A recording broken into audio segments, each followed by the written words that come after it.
Good afternoon, viewers. Thank you very much for watching this video.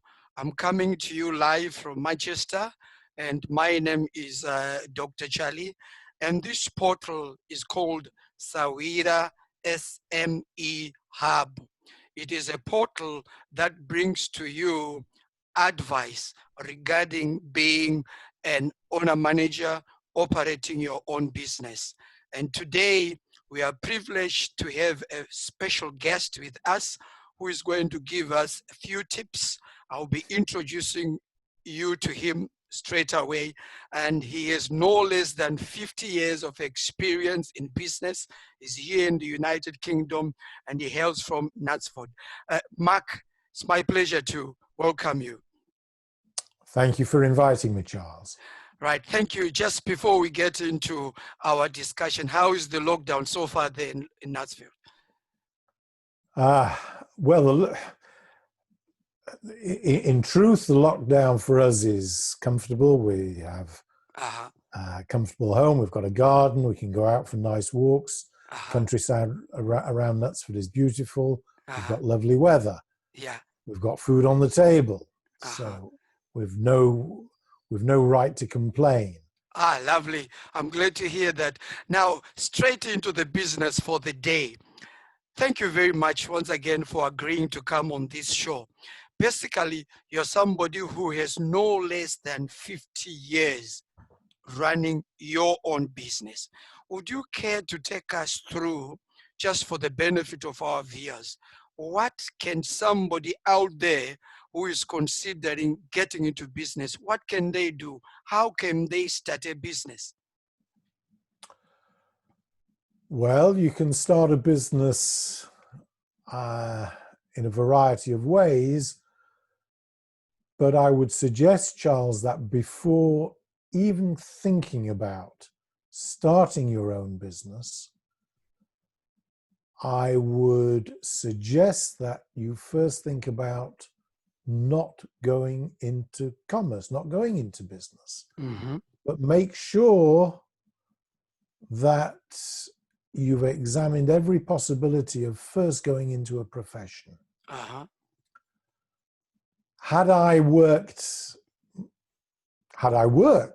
at school and done better academically, then I like to think I might have made a better living out of being a professional.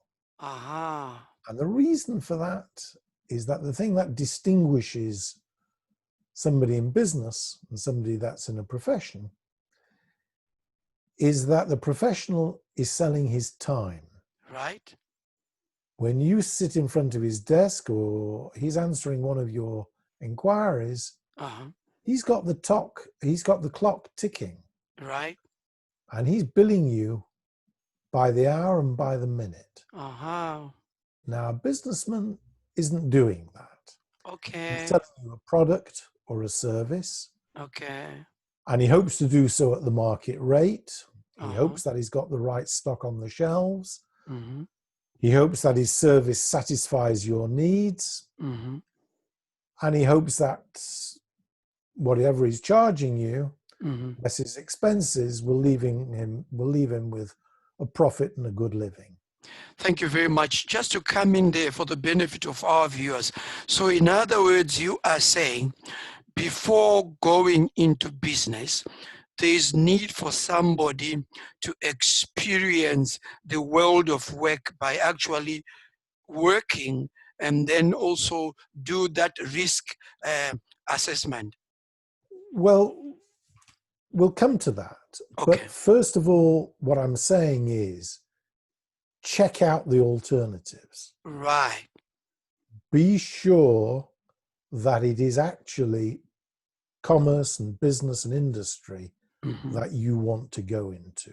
Right, I got it. These days, working as a professional, albeit that it's hard work, carries a huge financial premium. Right. And that should not be ignored or dismissed. In other words, it is guaranteed there. As far as anything in life is guaranteed, yes, it is far more certain. but then move on Mm-hmm. and then go on to the question of going into commerce and business. Mm-hmm. I would earnestly suggest that before even dreaming of opening your own business, that first of all, you work for somebody else. Right. And why is that important? You will need experience. Mm-hmm. You will need context. Mm-hmm. You will need to have your eyes opened at somebody else's expense. Right. And then possibly you may think that you can do this better, you can do it more cost effectively, Right. that your boss is an idiot and he doesn't know what the hell he's talking about, Right. and that the world is waiting for you and your product. So there you are, viewers. You Sorry. need to really make a thorough assessment of the alternatives, either to go for employment or to venture into entrepreneurship. And secondly, Mark says it is advantageous if you at least start by honing your skills and gaining experience as an employee, and then you watch how your boss is actually operating their business. Okay, so what else? What else? Well, I have found over the years that you do not want to go into business as a result of having borrowed money. Right. The banks are delighted when you walk in with a pretty business plan and they're ready to lend you money. Right. And they take your home and your life as security. Okay. Be very careful. Wow. Do not trust the banks. Not to trust the bank. No. The banks are untrustworthy. So therefore, you've got to say, okay, you're now limiting my scope, Mr. Levy. Right. How on earth can I start a business without borrowing? Yeah. And I would say, I don't change my advice. Right. What I would suggest you do is change the scale of your ambition. Right. And start small. And in starting small, you will learn the basics more quickly. You will limit the damage that your mistakes might do to you. Right. And you will allow yourself the opportunity of expanding that business at a pace governed by your profit rather than your ambition. There you are, viewers. The advice is don't just get carried away by your ambitions and say, I want to do this, I want to do that. Yes, it's excellent, but Marky says, please downscale, just start as small as you can and don't borrow. Use your own financial resources. Start small and then learn from the mistakes that you'll be doing. He says you limit the damage that will obviously come through the commission of error or omission. Correct. And what else, as we are almost halfway through our discussion, what other lessons would you say you have learned which you can talk us through as some takeaways to our viewers? Well, I used to be in the watch business, importing watches from Switzerland and elsewhere. And the people who have made far more money out of it than me were the people who had brands. They had the magic of a brand that people had heard of, and there was no persuasion necessary because they wanted to enjoy wearing, enjoy owning something that other people would recognize as being desirable for no other reason than it had a particular brand on the dial. They Okay. hadn't the first clue as to what was inside the watch case. The only thing that mattered Is the was brand. and that's a magical position to be in. Right. And it's true not just of watches, but of lots of other products as well. In other words, our viewers should look for opportunities to brand their products and services. Correct. Develop the brand. Make the brand synonymous with something that's desirable. And that is far easier said than done. But make sure that everything that goes out through the door carries that unique brand. So that when somebody is looking for product X, they think about the brand at the same time as they're thinking about the product. So have something that is memorable by way of a brand. But even more important, the thing that I realized 22 years ago when I came into the exhibition business was that the key issue is not so much a desirable product, but a product where the customer comes back to you to repurchase it as frequently as possible, as reliable as possible. So repeatability, I think, is one of the foremost needs within any business project. Because otherwise, each sale that you make, that you attempt to make, is hard work. Whereas if the customer is coming back to you, or at least the customer is readily open to your next sales visit, there you are, viewers. Repeatability or demand. In other words, building upon a brand that would have developed. Ensure that you are venturing into a product or service that is going to give you some form of sustainable demand. It must not be just a once-off peak, you know, just you're excited by just a smoke fire, but it must be continuous so that customers are always coming back and back to you. Yeah. Maybe sorry, yes. Charles, I think it's worth just expanding on that. Yes, go ahead. And give some examples. I mean, the most obvious repeatable commodity is foodstuffs. Right. Which we do our best to eat food 3 times a day and do the same again tomorrow, and so on through life. So that's the prime example of a repeatable article. Sounds very obvious, but it's a major industry. Lovely. Likewise, pharmaceuticals, newspapers, those are all repeatable commodities. They are also very expensive industries into which to enter. Not easy businesses to enter into.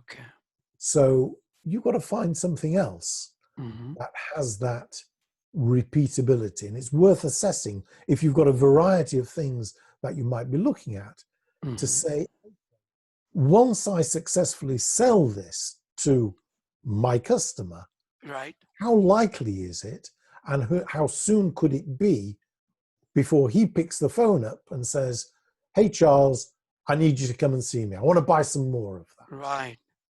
Yeah. So that, I think, is very, very important. Yeah. Maybe our last question will be, if you had your time again, what would you say? I would not do this again, or I would do this. I mean, if you were to rewind the time and go back, what would you say? I would not do this in the same way that I did. Thinking back to my own business experience, yes, I would say limit, if you do use the bank for an overdraft, limit your exposure. Right. And do that through careful stock management and even more careful credit management. Thank you very much. There we are, viewers. Just to go over quickly, how can you get into business? The takeaways that we have is, number one, you need to make a thorough assessment of the alternatives. either going into entrepreneurship or going into professional or full-time employment. Make those alternatives. And should you decide to start your own business, then the encouragement is try to gain some experience by working for somebody who is already operating their own business, or a private limited company, or even a public limited company, so that you gain experience of how a business is run, how employees are managed, the organizational systems and stuff like that. Then meanwhile, you then need to be alert into the market so that you also assess how products and services are performing. And then that way, it will help you to identify your gap. And then the other advice we have obtained is, once you have done that, you need to develop your brand. It's not just an issue of you saying, I'm going to offer this product or this service. Work hard to develop your brand so that it becomes synonymous with something else. That way, customers are going to, it's like as if they're just closing their eyes. They don't care the pricing and whatever. All they want is the attachment to that brand.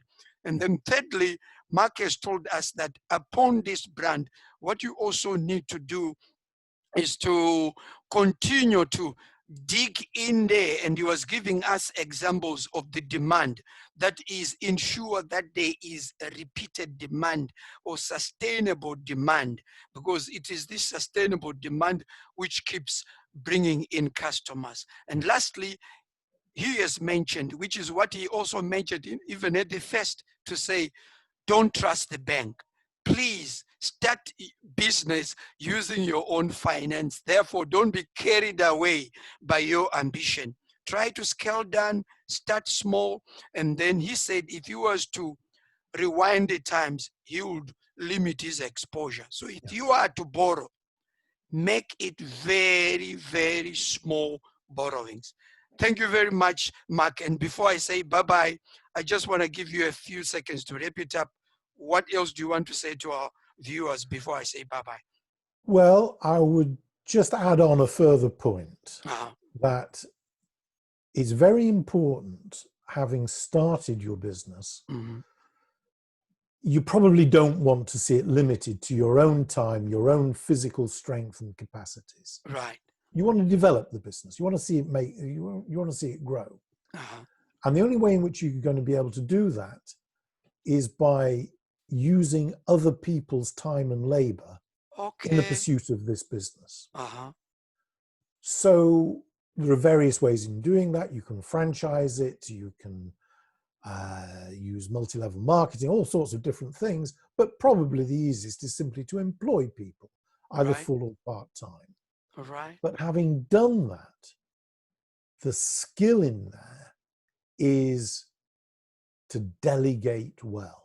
Delegate. And that is an art. That is something, I can't say I possessed it over the years, but I've seen it in operation in businesses that I know. And it is wonderful when it is done well. And if you do that well, you've got a business for life. So there you are, viewers. Franchise, look for those opportunities. And the other thing is employ, so that when you employ, you delegate, you build leaders, you build managers. And when you delegate, you free up space so that you concentrate on strategic issues. You work more on the business than in the business. Thank you very, very much, Mark. Thank you very much. That's a pleasure.